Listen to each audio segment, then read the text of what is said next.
కారం రంగు రుచితో ఉంటుంది. ఆచి మిరపపొడి అదరగొట్టే కారం రంగు రుచి.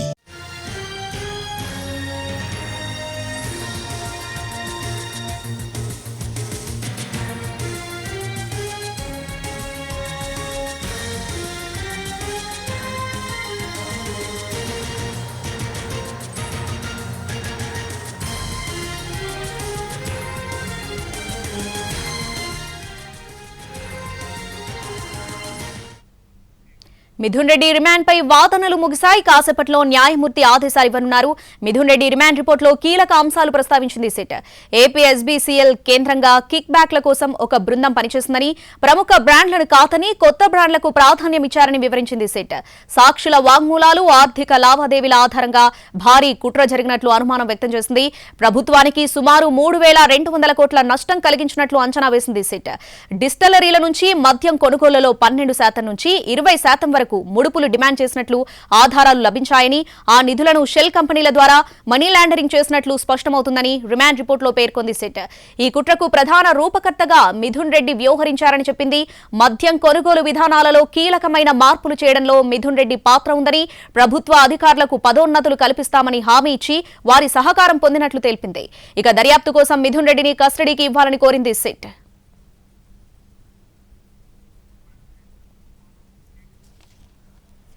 ఎంపీ మిథున్ రెడ్డి భద్రత, హెల్త్ ములాఖత్పై 2 పిటిషన్లు దాఖలు చేశారు ఆయన తరపు న్యాయవాదులు. వై కేటగిరీ భద్రత కలిగిన వ్యక్తి కాబట్టి జైల్లో కూడా ఆ తరహా భద్రత కల్పించాలని మిథున్ రెడ్డి న్యాయవాదులు కోరారు. అలాగే స్పెషల్ బ్యారక్ కోరారు.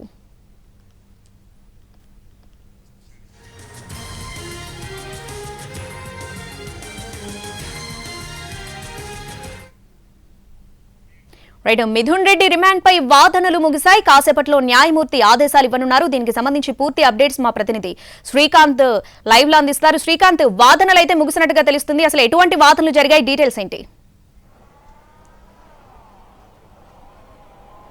లిక్కర్ స్కామ్ లో అరెస్ట్ అయినటువంటి వైసీపీ ఎంపీ మిథున్ రెడ్డిని కొద్దిసేపటి క్రితమే సిట్ అధికారులు అయితే న్యాయమూర్తి ఎదుట హాజరుపరిచారు. ఏసీబీ కోర్టు న్యాయమూర్తి ఎదుట మిథున్ రెడ్డి కూడా హాజరయ్యారు. ఈ హాజరైన సందర్భంగా ఆయన రిమాండ్ కు సంబంధించి విచారణ అయితే కోర్టు ప్రాంగణంలో జరిగింది. ప్రధానంగా ఈ మిథున్ రెడ్డి 3 సార్లు ఎంపీగా పనిచేశారు. ఆయన ప్రోటెం స్పీకర్ గా కూడా పనిచేసిన వ్యక్తి. ఆయన వై కేటగిరీ భద్రతలో కూడా ఉన్నారు.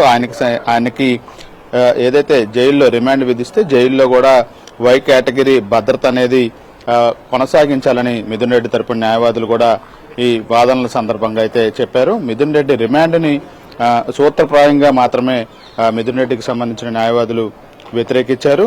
అదేవిధంగా ఆయనకి ఈకోతో పాటు ఈకోలో బ్లడ్ గ్లాట్ అయినట్టుగా కనిపించింది. అయినప్పటికీ కూడా దాన్ని పరిగణలోకి తీసుకోలేదని మిథున్ రెడ్డి తరపున న్యాయవాదులు న్యాయమూర్తి దృష్టికి కూడా తీసుకెళ్లారు. ఆయనకి హెల్త్ సమస్య ఉంది కాబట్టి ప్రైవేట్ ఆసుపత్రిలో వైద్యానికి అనుమతి ఇవ్వాలని కూడా మిథున్ రెడ్డి తరపున న్యాయవాదులు కూడా కోరటం జరిగింది. అదేవిధంగా ఆయన ఎంపీగా ఉన్నారు. వై కేటగిరీ భద్రత కూడా ఉన్న నేపథ్యంలో ఆయనకి నెల్లూరు లేదా రాజమండ్రిలో ఉన్నటువంటి జైల్లో ప్రత్యేక బ్యారెక్ ను కేటాయించాలని మిథున్ రెడ్డి తరపున న్యాయవాదులు కోరారు. అదేవిధంగా పోలీస్ కస్టడీకి తీసుకోవాల్సి ఉన్నందున గుంటూరు సబ్ జైలుకి తరలించాలని సిట్ అధికారులు న్యాయమూర్తిని కోరారు. అదేవిధంగా మిథున్ రెడ్డి మీద నమోదైన కేసులో 409 సెక్షన్ వర్తించదని ఆయన తరపున న్యాయవాదులు న్యాయమూర్తి దృష్టికి కూడా తీసుకెళ్లారు. స్పీకర్ కు సమాచారం కూడా ఇచ్చినట్టుగా సిట్ అధికారులు అయితే న్యాయమూర్తి దృష్టికి కూడా తీసుకెళ్లిన నేపథ్యంలో పూర్తి స్థాయిలో ఇరు వర్గాల వాదనలు కూడా పూర్తయ్యాయి. మరి కాసేపట్లో తీర్పు ఇస్తానని చెప్పి న్యాయమూర్తి ఏదైతే ఈ పిటిషన్ ఏదైతే రిమాండ్ కి సంబంధించి దానికి సంబంధించిన వాదనలు ముగియటుందో కాసేపట్లో తీర్పిస్తానని కూడా న్యాయమూర్తి కూడా చెప్పారు. ఆ తీర్పు కోసం అటు నేతలందరూ కూడా ఎదురు చూస్తున్న పరిస్థితి. రిమాండ్ విధిస్తారా లేకపోతే ఏంటి అనే దాని మీద ప్రస్తుతం ఎదురు చూస్తున్నారు. రిమాండ్ విధిస్తే ఆయన్ని ఎక్కడికి తరలిస్తారు? రాజమండ్రి, నెల్లూరా, లేకపోతే విజయవాడ, గుంటూరా, వీటిలో ఎక్కడికి తరలిస్తారనే అంశాల మీద ఎదురు చూస్తా ఉన్నారు. ఆ న్యాయమూర్తి తీర్పు ఇచ్చిన తర్వాత తరలించడానికి సంబంధించి అన్ని ఏర్పాట్లను కూడా సిద్ధం చేసుకున్నారు. మరోవైపు ఎవరైతే మిథున్ రెడ్డి ఉన్నారు, మిథున్ రెడ్డి అరెస్ట్ కు సంబంధించి రిమాండ్ రిపోర్ట్ లో కొన్ని కీలక అంశాలని అధికారులు కూడా సిట్ అధికారులు అందులో పొందుపరిచారు.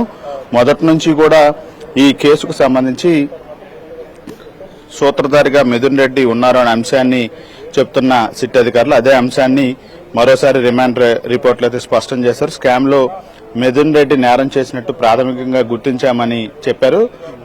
స్కామ్ మొదల నుంచి అమలు వరకు మిథున్ రెడ్డి ప్రధాన కుట్రదారిగా ఉన్నట్టుగా ఈ రిమాండ్ రిపోర్ట్ లో కూడా పేర్కొన్నారు. A3గా ఉన్నటువంటి ప్రభుత్వ ఉద్యోగి సత్యప్రసాద్ కు నాన్ క్యాడర్ IAS పదోన్నతి కల్పిస్తామని హామీ ఇచ్చి ఆయనతో ఈ స్కామ్ కు సంబంధించి కుట్ర మొత్తం అమలు చేయించారు మిథున్ రెడ్డి అని పేర్కొన్నారు. స్కామ్ అమలు చేయడం కోసమే సత్యప్రసాద్ ను ఎక్సైజ్ డిపార్ట్మెంట్ లో గత ప్రభుత్వ హయాంలో ప్రత్యేక అధికారిగా నియమించారని కూడా స్పష్టం చేశారు. అదేవిధంగా ఏపీ బెవరేజెస్ కార్పొరేషన్ మాజీ ఎండీగా ఉన్నటువంటి కేసులో A2 వాసుదేవరెడ్డి, A3 సత్యప్రసాద్లను నేరుగా మిథున్ రెడ్డి ప్రభావితం చేశారు. వాళ్ళిద్దరితోనే స్కామ్ కు సంబంధించిన అన్ని వ్యవహారాలని నడిపించారని కూడా చెప్పారు. ఇక లిక్కర్ స్కామ్ కు సంబంధించి ఈ ప్రైవేటు సమావేశాలకు సంబంధించి రాజ్ కేసిరెడ్డితో అత్యంత సన్నిహితంగా వ్యవహరించారు. విజయసాయిరెడ్డి ఇంట్లో సమావేశానికి సంబంధించి కూడా అటు సత్యప్రసాద్ ఇటు వాసుదేవరెడ్డితో గతంలో జరిగినటువంటి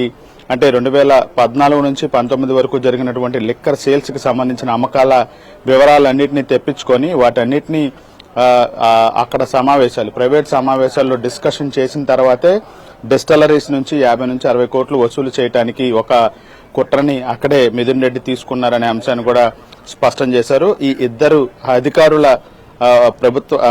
అధికారులు గత ప్రభుత్వ హయాంలో ఎక్సైజ్ శాఖలో కీలక పొజిషన్ లో ఉన్నారు. వీళ్ళు మిథున్ రెడ్డి చెప్పినటువంటి సూచనలు ఏదైతే ఉన్నాయో అవన్నీ కూడా అమలు చేసి కొన్ని బ్రాండ్లకు మాత్రమే మద్యాన్ని పరిమితం చేసి ఎక్కడా కూడా ఇష్టారాజ్యంగా వాటి ధరలను పెంచినట్టుగా కూడా గుర్తించారు. దానివల్ల రాష్ట్ర ఆదాయానికి కూడా పెద్ద ఎత్తున అంటే 3,000 కోట్లకు పైగా నష్టం చేకూరింది అనే అంశాన్ని రిమాండ్ రిపోర్ట్ లో స్పష్టం చేసిన నేపథ్యంలో ఇవన్నీ కూడా కొన్ని కీలక అంశాలుగా అయితే మనం చెప్పుకోవచ్చు ఈ రిమాండ్ రిపోర్ట్ లో అంశాలు. ఈ నేపథ్యంలో రిమాండ్ కి సంబంధించిన ఆదేశాలు న్యాయమూర్తి మరి కాసేపట్లో ఇవ్వనున్నారు. రిమాండ్ రిపోర్టుకు సంబంధించి ఆదేశాలు వచ్చిన తర్వాత ఆయన్ని రిమాండ్ విధిస్తే గనక జైలుకు తరలించడానికి అధికారులు కూడా ఇక్కడ సిద్ధంగా ఉన్నారు. Right Srikanth, thanks for the updates.